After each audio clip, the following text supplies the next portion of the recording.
Hi hello అందరికీ నమస్కారం. Welcome back to our channel. నేను ఉషా శ్రీహరి. అందరికీ కూడా ముందుగా శ్రీ క్రోధినామ సంవత్సర ఉగాది పండుగ శుభాకాంక్షలు. మన భారతదేశంలో హిందువులు చేసుకునే పండుగల్లో దేవుడికి పూజకి ఎంత ప్రాధాన్యత ఉంటుందో మన ఆరోగ్యానికి కూడా అంతే ప్రాధాన్యత ఉంటుంది. మనం వండుకునే వంటల్లో కానివ్వండి, పూజలో వాడే పదార్థాలు కానివ్వండి, మన ఆరోగ్యానికి ఎంతో మేలు చేస్తాయి. లేదంటే వేప చెట్టుకి ఎక్కడో ఆకాశంలో చిగురుకుండే పువ్వును కోసుకొని తింటమేంటండి? ఎంత ఆరోగ్యం దాగి ఉంటే మన పెద్దవాళ్ళు ఇటువంటివి పెట్టుంటారో కదా. మామిడాకులు తోరణం కట్టడంలో కూడా ఎంతో శాస్త్రీయత ఉంటుంది. ఇంట్లో పూజ జరిగిన రోజు అంతా వాతావరణం ఎంతో పచ్చపచ్చగా ఆహ్లాదంగా మంచి సువాసన వస్తూ ఉంటుందన్నమాట. ప్రత్యేకంగా ఉగాది మరింత పచ్చపచ్చగా ఆహ్లాదంగా ఉంటుంది. ఇటువంటి సాంప్రదాయాలు మన దేశంలో తప్ప మరెక్కడా ఉండవని నేను అనుకుంటున్నాను. సో మన పండగలకి విలువనిస్తూ మనం చక్కగా పండగల్ని సెలబ్రేట్ చేసుకుందాం. ఈరోజైతే నేను ఈ ఉగాదిని ఎలా సెలబ్రేట్ చేసుకున్నాను అనేది మీతో అయితే తప్పకుండా షేర్ చేసుకుంటాను. సో ముందు రోజు నైటే పూజ సామానంతా కడిగేసి అయితే పెట్టుకున్నాను. నెక్స్ట్ గారెలకు వచ్చేసి 1 గ్లాస్ పప్పు పోసాను. అలాగే పూర్ణాలు, కొంతమంది బూరెలు అంటారు కదా, అవి చేయడానికైతే 1 టీ గ్లాస్ పప్పు, 1 టీ గ్లాస్ వరకు బియ్యాన్ని అయితే తీసుకున్నాను అనమాట. సో వీటన్నిటినీ కూడా నైట్ పోసేసి పడుకున్నాను. సో ఎర్లీ మార్నింగ్ లేచేసరికి ఇవన్నీ కూడా నానిపోయినాయి అనమాట. సో మార్నింగ్ అయితే స్నానం చేసేసి శుభ్రంగా ఈ పప్పులన్నీ కూడా పట్టుపప్పు కదా నీట్గా క్లీన్ చేసి అయితే పెట్టుకున్నాను. నెక్స్ట్ వచ్చేసి పూర్ణాలు చేయడానికైతే పచ్చిశనగపప్పుని నానబెట్టుకుంటున్నాను. ఇది కూడా అదే టీ గ్లాస్తో తీసుకున్నాను అనమాట. అది తీసుకొని నానబెట్టేసుకున్నాను. నెక్స్ట్ వచ్చేసి ఇంకా పప్పులన్నీ కడిగి పెట్టుకున్నాను కదా, వాటన్నిటిని కూడా గ్రైండ్ చేసేసుకుంటున్నాను. ఫస్ట్ అయితే పూర్ణాలకి పిండిని అయితే గ్రైండ్ చేస్తున్నాను అనమాట. పూర్ణాల పిండి చాలా సాఫ్ట్గా ఉండాలి, లేదంటే పేలుతాయి అన్నమాట. కొంచెం లేట్ అయినా కూడా చక్కగా మెత్తగా బరక లేకుండా పట్టేసుకోవాలి. అలాగే పూర్ణాల పిండి మిక్సీలో తీసింది వేడివేడిగా ఎప్పుడు కూడా పూర్ణాలు వేయకూడదు, వెళ్తాయి అన్నమాట. చక్కగా చల్లారిన తర్వాత వేసుకోవాలి. సో నెక్స్ట్ అయితే గారెలకి పిండి పట్టేస్తున్నాను. మా అమ్మ వాళ్ళైతే ఖచ్చితంగా ఊర్లో అందరూ కూడా ఈ ఉగాదికి కొత్త మినపప్పుతో అయితే గారెలు చేస్తారనమాట. సో నా దగ్గర అయితే లేదు, లాస్ట్ ఇయర్ పప్పునే నేనైతే చేశానన్నమాట. సో నెక్స్ట్ గారెల్లోకి చట్నీ కోసం అయితే టమాటాలు, పచ్చిమిర్చి, కొంచెం ఉప్పు, చింతపండు వేసేసి మగ్గ పెట్టేసుకున్నాను. నెక్స్ట్ పచ్చిశనగపప్పులో 1 గ్లాస్ నీళ్లు పోసి కుక్కర్ పెట్టేసి 3 విజిల్స్ అయితే రానిచ్చాను అనమాట.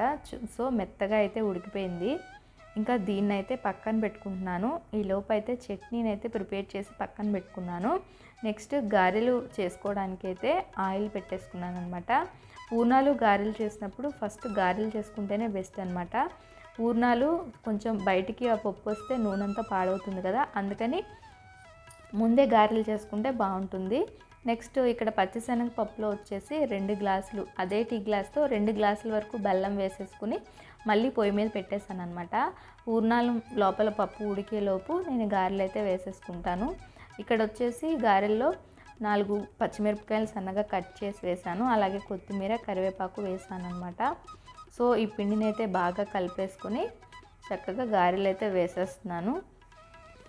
మొదట పూర్ణాలు వేస్తే ఆయిల్ పాడైంది అనుకోండి, గారెలు వేసిన తర్వాత ఆ నూనెలో ఉన్న రిమైనింగ్ అంతా గారికి నల్లగా అంటుకుంటుంది అనమాట.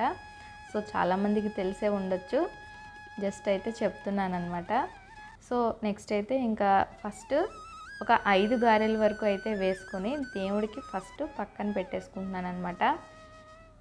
ఈ అలవాటు అయితే మా అమ్మ దగ్గర నుంచి వచ్చింది. ఫస్ట్ వెయ్యగానే ఒక 5 గారెలు తీసేసి ఫస్టే దేవుడి దగ్గర పెట్టించేసేదనమాట. సో అదే అలవాటు నాకు కూడా వచ్చింది. ఫస్ట్ అయితే దేవుడి వరకు అయితే చేసేసుకుంటున్నాను.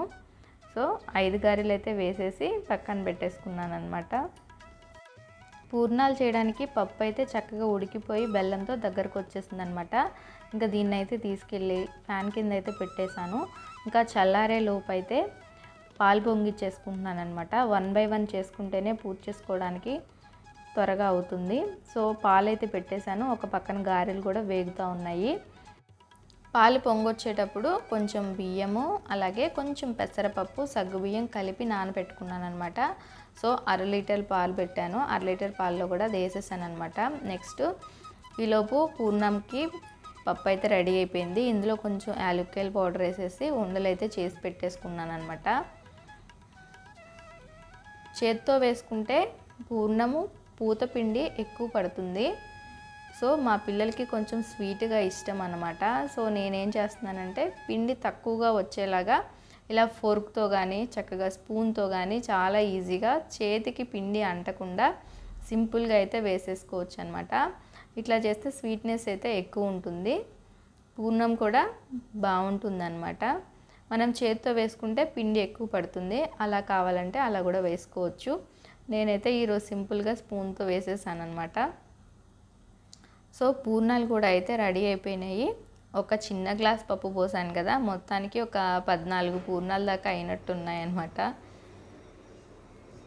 సో మామిడికాయల పక్కన ఈ పూర్ణాలు చూస్తుంటే భలే ఉంది కదా, కలర్ఫుల్గా ఉన్నాయన్నమాట. మన పిండి వంటలు ఎప్పుడూ కూడా చాలా అందంగా ఉంటాయి, అలాగే చాలా రుచిగా కూడా ఉంటాయి అన్నమాట. సో పూర్ణాలు కూడా రెడీ అయిపోయినాయి. ఇంకా పక్కన పెట్టేసుకొని ఈ పాయసం సంగతి అయితే చూస్తున్నాను అనమాట. అన్నము సగ్గుబియ్యం బాగా ఉడికిపోయింది. సో ఇంకా ఉడికిన తర్వాత పక్కన పెట్టేసుకొని యాలక్కాయల పొడి అయితే వేసుకున్నాను. ఇంకా పక్కన వచ్చేసి ఒక చిన్న గ్లాస్ వరకు అయితే బెల్లం తీసుకున్నాను. ఆ బెల్లంలో అయితే కొద్దిగా వాటర్ వేసి పొయ్యి మీద పెట్టేశాను. నెక్స్ట్ ఇంకా ఉగాది పచ్చడి ప్రిపరేషన్ అనమాట. సో ఉగాదికి ఎప్పుడు కొత్త చింతపండు తీసుకోవాలి, ఎందుకంటే కొత్త సంవత్సరం కదా, కొత్త పండుగ, అన్నీ కొత్తగా వస్తాయి. మామిడికాయలు కొత్తగా వస్తాయి, చింతపండు. సో అందుకని అయితే కొత్త చింతపండు తీసుకొచ్చాను. ఇంకా దాన్ని అయితే కడిగేసేసి కొంచెం సేపు అయితే నానబెట్టుకోవాలి. కొంచెం ఎక్కువసేపు నానితే మనకి గుజ్జు బాగా వస్తుంది అనమాట. సో చింతపండులో నీళ్లు పోసేసి అయితే నానబెట్టేశాను. ఇంకా నెక్స్ట్ వచ్చేసి మన ఉగాది పచ్చడిలో మెయిన్ ఇంగ్రీడియంట్ వేప పువ్వు అనమాట. ఊర్లో అయితే చెట్టుకి 2 రెమ్మలు కోసుకుంటే అయిపోతుంది. మేమైతే ఉగాది పచ్చడికి వేప పువ్వు, మామిడి మండలు అన్నీ మార్కెట్లో కొనుక్కొని వచ్చామన్నమాట. సో ఇదైతే 20 రూపాయలు వేప పువ్వు. మండలు ఎక్కువ ఉన్నాయి, పువ్వు అయితే చాలా తక్కువ ఉంది, బట్ దొరకడం గ్రేట్ అనిపించింది అనమాట. సో ఇంకా మేమైతే పువ్వులు కోసేస్తున్నాము. మా చిన్నోడైతే మొత్తం మొగ్గలు కోసి పెడుతున్నాడని ఇంకా వాడిని వద్దంటే ఆపేశాడనమాట. ఇంకా ఇక్కడ ఇందాక స్టవ్ మీద బెల్లం పెట్టాను కదా, కరిగిపోయిందనమాట. ఆఫ్ చేశాను. చల్లారిన తర్వాత అయితే పాయసంలో పోసేసాను. పైన కొన్ని డ్రై ఫ్రూట్స్ అయితే వేసాను. ఇంకా పాయసం పని కూడా అయిపోయింది. మనం ఉగాదికి చేసుకునే అసలైన రెసిపీ ఉగాది పచ్చడి అనమాట. షడ్రుచుల సమ్మేళనం, 6 రుచులు. మొదటిది పులుపు, దానికోసం అయితే చింతపండు. నెక్స్ట్ ఉప్పు, 2 రుచులైనాయి కదా. నెక్స్ట్ మూడవది వచ్చేసి బెల్లం, తీపి కోసం బెల్లము. బెల్లం పొడి చేసేసుకున్నాను, అది వేసేసాను అనమాట. నెక్స్ట్ 4వది కారం, కారం కోసం అయితే మిరియాల పొడి. నెక్స్ట్ వగరు కోసం మామిడి పింద ముక్కలు, చేదు కోసం వేప పువ్వు. 6 రుచులు అయిపోయాయి కదా. ఇదే మన అసలు సిసలైన ఉగాది పచ్చడి. ఉగాది పచ్చడి రెడీ అయిపోయింది. నెక్స్ట్ మామిడికాయ పులిహోర చేస్తున్నాను. రైస్ అయితే ఉడికిపోయింది, కుక్కర్ ఓపెన్ చేసి పెట్టుకున్నాను. నెక్స్ట్ ఒక ప్యాన్లో ఆయిల్ వేసుకుని పల్లీలు అయితే వేసుకున్నాను అనమాట. కాస్త ఫ్రై అయిన తర్వాత ఆవాలు, అలాగే శనగపప్పు, మినప్పప్పు, ఎండుమిరపకాయలు అన్నీ కూడా వేసుకున్నాను. ఇవి కాస్త ఫ్రై అయిన తర్వాత ఇందులో కరివేపాకు వేసుకుని అది కూడా కాస్త ఫ్రై అయిన తర్వాత ఘాటుగా ఉండడానికి పచ్చిమిర్చి అయితే వేస్తున్నాను అనమాట. ఈ సంవత్సరం మామిడికాయ తింటాం ఫస్ట్ టైం అనమాట. సో మామిడికాయ పులిహోర కారం కారంగా పుల్ల పుల్లగా భలే బాగుంటుంది కదా. సో మామిడికాయని అయితే తురిమేసుకున్నాను, చిన్న కాయని. 1 కప్ వరకు ఉంటుందన్నమాట, అది వేసేసాను. 1 గ్లాస్ రైస్. సో కొంచెం పసుపు, అలాగే సరిపడా ఉప్పు వేసుకొని బాగా ఫ్రై చేసేసుకొని దాని తర్వాత కొంచెం ఇంగువ అయితే యాడ్ చేసుకున్నాను అనమాట. తర్వాత ఫైనల్గా కొంచెం కొత్తిమీర అయితే వేసాను. ఇంకా ఇప్పుడు అన్నాన్ని ఒక డిప్పలోకి అయితే వేసేసుకొని రెడీ చేసి పెట్టుకున్న మామిడికాయ పులిహోర తాలింపుని అయితే వేసేస్తున్నాను అనమాట. సో ఇదంతా కూడా వేసేసుకొని బాగా కలిపేసుకుంటే మామిడికాయ పులిహోర అయితే రెడీ అయిపోతుంది. సో ఫైనల్లీ మామిడికాయ పులిహోర కూడా రెడీ అయిపోయింది. ఇంకా స్వామికి నివేదించాల్సినవన్నీ కూడా తయారు చేస్తాను. నెక్స్ట్ అయితే దీపారాధన చేస్తున్నాను. పూజ ఫుల్ వీడియో కూడా పైన ఇప్పుడు మీకు కనిపిస్తూ ఉంటుంది. ఫుల్ వీడియో కోసం అయితే దాన్ని క్లిక్ చేయండి, పూజ ఫుల్ వీడియో కూడా వస్తుందన్నమాట. సో మా ఉగాదిని అయితే ఇలా సెలబ్రేట్ చేసుకున్నాము. మీకు నచ్చితే కనుక తప్పకుండా లైక్ చేయండి, షేర్ చేయండి. మరిన్ని ఇంట్రెస్టింగ్ వీడియోస్ కోసం మన ఛానల్ని సబ్స్క్రైబ్ చేయండి. Thank you.